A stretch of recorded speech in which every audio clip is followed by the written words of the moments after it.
सात्विक सुख, शांति और आनंद में क्या अंतर है? चिन्मयता के संबंध से सात्विक सुख मिलता है। सात्विक सुख का भोग ना करने से शांति मिलती है। शांति का भी उपभोग ना करने से आनंद मिलता है। सात्विक सुख में गुण है, शांति और आनंद गुणातीत है। संसार के त्याग से शांति और परमात्मा की प्राप्ति से आनंद मिलता है। सांसारिक सुख और पारमार्थिक आनंद में क्या अंतर है? सांसारिक सुख दुख की अपेक्षा है, अपेक्षा से है, अर्थात सांसारिक सुख के साथ दुख भी है, परंतु आनंद निरपेक्ष है, उसके साथ दुख का मिश्रण नहीं है। सांसारिक सुख में विकार है, पर आनंद निर्विकार है। आनंद निर्विकार है। सांसारिक सुख विषय इंद्रिय संयोगजन्य है, पर आनंद संयोगजन्य नहीं है। अतः सांसारिक सुख में तो भवका है, पर आनंद में भवका नहीं है। प्रत्युत वह सम एक रस शांत निर्विकार है। तात्पर्य है कि विकार, दुख, परिवर्तन, कमी, हलचल, विच्छेद, विषमता, पक्षपात आदि का ना होना ही आनंद है। आनंद दो प्रकार का होता है, अखंड आनंद और अनंत आनंद। मुक्ति का आनंद अखंड आनंद और प्रेम का आनंद अनंत आनंद है। अखंड आनंद सब शांत एक रस रहता है और अनंत आनंद प्रतिक्षण वर्धमान होता है। अतः प्रेम का आनंद मुक्ति के आनंद से बहुत विलक्षण है। मुक्ति में तो केवल सांसारिक दुख मिटता है और वह स्वयं वैसा का वैसा रहता है, पर प्रेम में स्वयं का अपने अंशी परमात्मा की ओर खिंचाव होता है। यदि साधक अपना आग्रह ना रखे तो शांत रस अखंड रस में और अखंड रस अंत रस में स्वतः लीन होता है। सत्य का अनुभव तो सबको होता है, पर चित्त और आनंद का अनुभव सबको नहीं होता। इसमें क्या कारण है? सत्य से चित्त स्थूल है और चित्त से आनंद स्थूल है। सत्य जितना व्यापक है उतना चित्त नहीं, और चित्त जितना व्यापक है उतना आनंद नहीं। इसीलिए जैसा सत्य का अनुभव होता है वैसा चित्त का नहीं होता, और जैसा चित्त का अनुभव होता है वैसा आनंद का नहीं होता। चित्त और आनंद में लौकिक चित्त और आनंद भी आ जाता है। इसलिए साधारण लोग क्रियाशील वस्तु को चेतन तथा लौकिक सुख को आनंद मान लेते हैं। सत्य सब जगह प्रकट है, चित्त जीवों में प्रकट है और आनंद तत्व ज्ञानी में प्रकट है। कर्म का उपयोग कहाँ है?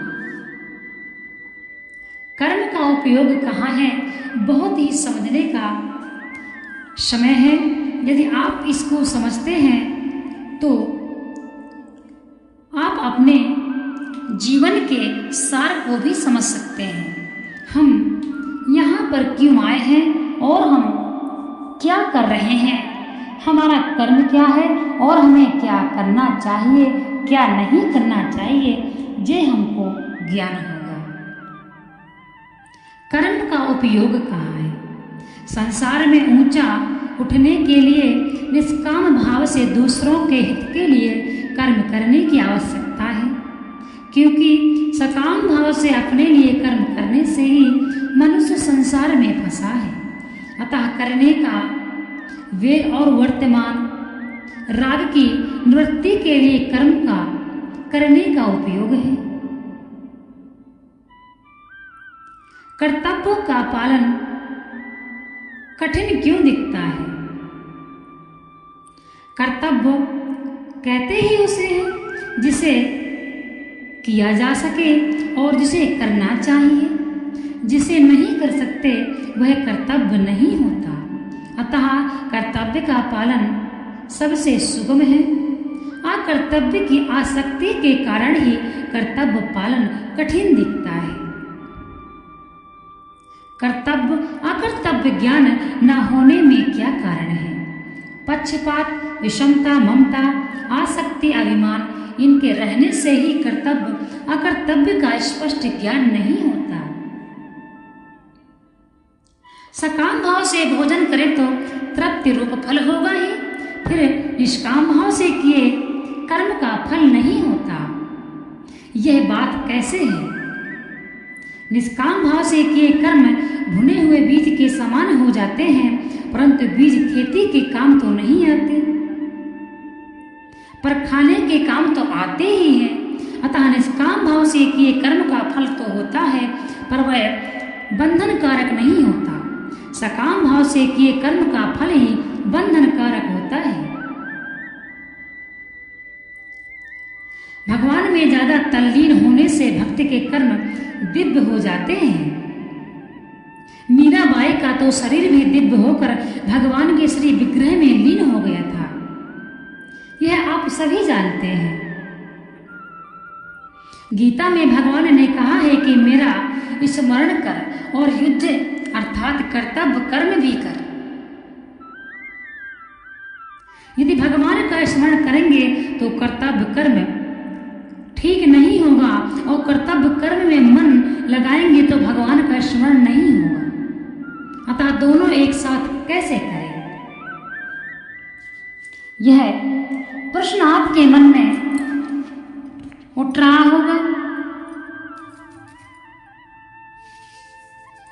प्रत्येक कार्य मन लगाकर करना चाहिए, पर उद्देश्य भगवान का होना चाहिए। प्रत्येक कार्य को भगवान का ही कार्य मानकर करना चाहिए। गहने बनाते समय सुनार के भीतर यह सोना है,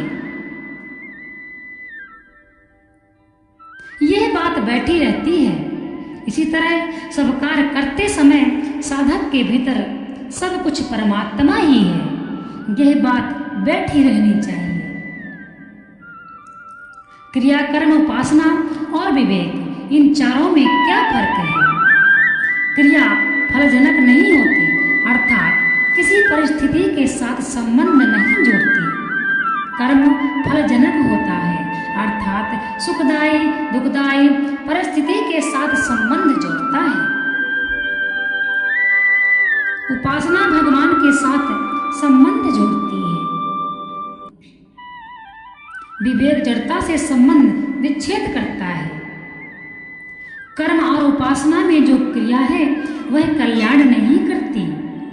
कर्म में निष्काम भाव कल्याण करता है और उपासना में भगवान का संबंध कल्याण करता है।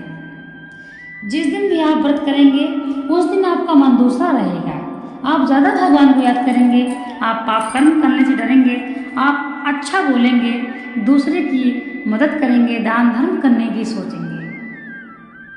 यहाँ तक कि अपने जबान से भी किसी को गलत नहीं बोलेंगे। इसी प्रकार से व्रत हमको उपासना व्रत जो करते हैं वह हमको भगवान से ही जोड़ता है। भगवान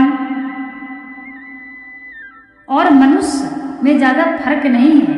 यदि मनुष्य अच्छे कर्म करता है तो वह भी भगवान के तुल्य है, क्योंकि ऋषि मुनि, आप ऋषि वाल्मीकि को ही देख लीजिए, पहले की उनकी जीवन लीला क्या है, इसके पश्चात वह तपस्या करके ऋषि हुए, एक महान ऋषि हो गए। तो ऋषि मुनियों को भगवान भी प्रणाम करते हैं। इसीलिए मनुष्य को भी अच्छे कर्म करना चाहिए।